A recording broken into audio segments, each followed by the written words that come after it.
वाहतूक नियमांची 5वी चूक झाली, थेट रजिस्ट्रेशन रद्द आणि ड्रायव्हिंग लायसन्स कायमचे रद्द होणार, कायद्यात नवा बदल।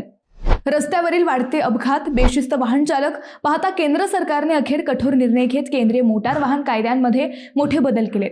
या नव्या नियमानुसार आता एका वर्षात 5 वेळा वाहतूक नियमांचे उल्लंघन केल्यास वाहनांचे रजिस्ट्रेशन रद्द आणि ड्रायव्हिंग लायसन्स कायमचे रद्द होणार आहे।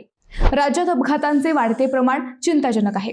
2025 मध्ये 33,002 अपघातात 14,066 जणांना जीव गमवावा लागला। म्हणजे दंडाच्या रकमा वाढवूनही अपघात कमी न झाल्याने सरकारने आता थेट हा कायदाच करून टाकलाय।